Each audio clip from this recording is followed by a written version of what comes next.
Trump के विरोध में हजारों लोग सड़कों पर उतरे। पाकिस्तान और अफगानिस्तान में हुआ युद्ध विराम। परमाणु कार्यक्रम को लेकर ईरान का बड़ा ऐलान। अब अपनों को ही क्यों मार रहा हमास? अमेरिका की दुखती रग पर चीन ने रखा हाथ। नमस्कार, मेरा नाम है शालिनी और आप देख रहे हैं द न्यूज़ 50। स्वागत है आपका हमारे खास प्रोग्राम दुनिया के हालचाल में। चलिए नजर डालते हैं इन बड़ी खबरों पर विस्तार से। वॉशिंगटन डीसी से लेकर लंदन तक अमेरिकी राष्ट्रपति डोनाल्ड ट्रंप की नीतियों के खिलाफ बड़े पैमाने पर नो किंग्स नाम से विरोध प्रदर्शन हुए। इसमें हजारों लोगों ने हिस्सा लिया। प्रदर्शनकारियों ने ट्रंप की माइग्रेशन, शिक्षा और सुरक्षा नीतियों का विरोध किया। आयोजकों के मुताबिक दुनिया भर में 2600 से ज्यादा जगहों पर ऐसे प्रदर्शन हुए। वॉशिंगटन में लोग रंग बिरंगे कपड़े पहनकर बैनर लिए सड़कों पर उतरे और पेंसिल्वेनिया एवेन्यू पर मार्च किया। ट्रंप के खिलाफ मैड्रिड, बार्सिलोना और लंदन में भी रैलियां हुई। आयोजनकर्ता ग्रुप इंडिविजुअल की सह संस्थापक लीन ग्रीनवर्ग ने कहा कि अमेरिका में राजा नहीं होता, यहाँ जनता की आवाज सबसे ऊपर है। उन्होंने कहा कि यह तानाशाही प्रवृत्तियों के खिलाफ शांतिपूर्ण विरोध है। प्रदर्शन में शामिल लोगों की सुरक्षा के लिए अमेरिकन सिविल लिबर्टीज यूनियन ने हजारों वॉलंटियर्स को ट्रेनिंग दी।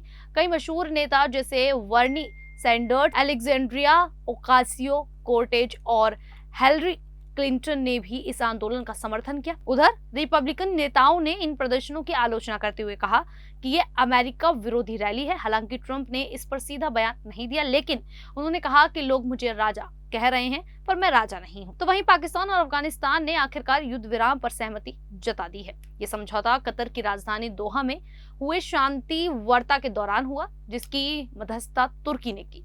दोनों देशों ने तय किया कि आने वाले दिनों में और बैठकें होंगी ताकि ये युद्ध विराम स्थायी रूप से लागू किया जा सके। ये समझौता हाल की झड़पों के बाद हुआ, जिसमें कई लोगों की मौत और सैकड़ों घायल हुए थे। वार्ता में अफगानिस्तान की ओर से रक्षा मंत्री मुल्ला मोहम्मद याकूब और पाकिस्तान की ओर से रक्षा मंत्री ख्वाजा आसिफ शामिल थे।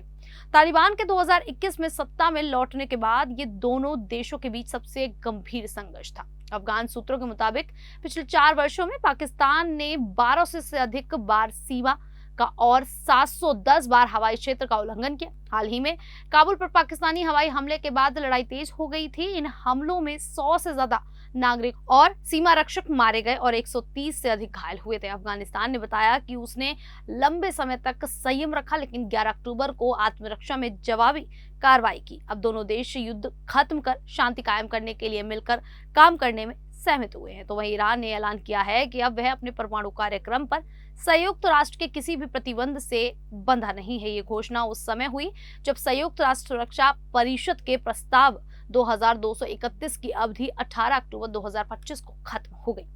ये वही प्रस्ताव था जिसने 2015 के परमाणु समझौते को मंजूरी दी थी। ईरान ने कहा कि अब उसके परमाणु कार्यक्रम से जुड़ी सभी शर्तें और प्रतिबंध खत्म हो गए हैं। 2015 में हुआ ये समझौता ईरान, अमेरिका, रूस, चीन, ब्रिटेन, फ्रांस और जर्मनी के बीच हुआ था। इसके तहत ईरान ने यूरेनियम संवर्धन को 3.67% तक सीमित रखने और IAEA को निरीक्षण की अनुमति देने पर सहमति थी। बदले में उस पर लगे अंतर्राष्ट्रीय प्रतिबंध हटा लिए गए थे, लेकिन 2018 में अमेरिकी राष्ट्रपति डोनाल्ड ट्रंप ने इस समझौते से एक तरफा बाहर निकलकर ईरान पर फिर से प्रतिबंध लगा दिए। इसके बाद ईरान ने भी शर्तों का पालन करना बंद कर दिया और यूरेनियम संवर्धन को 60% तक बढ़ा दिया, जो परमाणु हथियार बनाने की सीमा के करीब है। ईरान का कहना है कि उसका परमाणु कार्यक्रम केवल ऊर्जा और नागरिक उद्देश्य के लिए है। वहीं पश्चिमी देश उसे गुप्त रूप से परमाणु बम बनाने की कोशिश का आरोप लगाते हैं। तो वहीं इजराइल और हमास के बीच 2 साल से चली लड़ाई शांति समझौते के बाद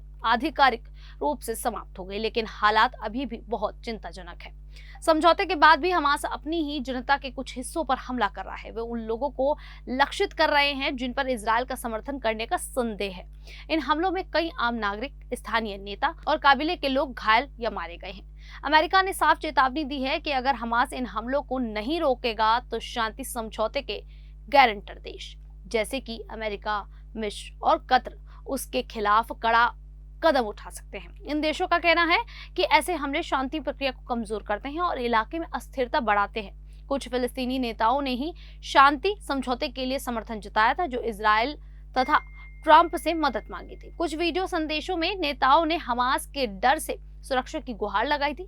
अमेरिकी चेतावनी का मकसद यही है कि हमास नागरिकों की सुरक्षा सुनिश्चित करे और शांति समझौते का सम्मान हो। अब जरूरी है कि हमास अपने हथियारों और हिंसा को रोके ताकि स्थानीय लोग सुरक्षित रहें और क्षेत्र में स्थायी शांति बन सके। गारंटर देश भी शांति लागू करने के लिए कदम उठा सकते हैं अगर हमास जवाबदेही नहीं दिखाता। तो वहीं चीन ने हाल ही में अपने 2025 घोषणा नंबर 62 दस्तावेज के तहत रेयर अर्थ मिनरल्स के निर्यात पर नए सख्त नियम लागू किए हैं। ये खनिज mobile, electric car, solar panel और लड़ाकू विमानों जैसे हाईटेक उत्पादों में जरूरी होते हैं। चीन के पास इनकी प्रोसेसिंग में लगभग एकाधिकार है। अब विदेशी कंपनियों को ऐसे किसी भी उत्पाद के निर्यात के लिए चीन से अनुमति लेनी होगी जिसमें रेयर अर्थ का इस्तेमाल होता है। अमेरिका ने इसे वैश्विक आपूर्ति श्रृंखला पर हमला बताया और चीन पर नए 100% टैरिफ लगाने की धमकी दी।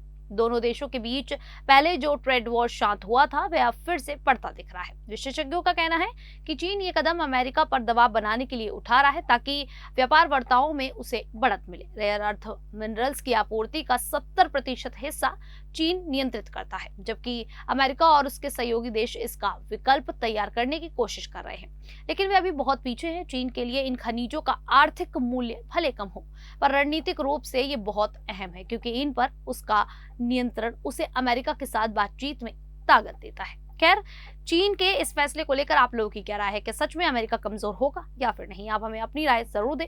अभी के लिए इतना ही, फिर हाजिर होंगे ऐसी ही देश और दुनिया से जुड़ी बड़ी खबरों के साथ। तब तक के लिए देखते रहिए द न्यूज़ 15।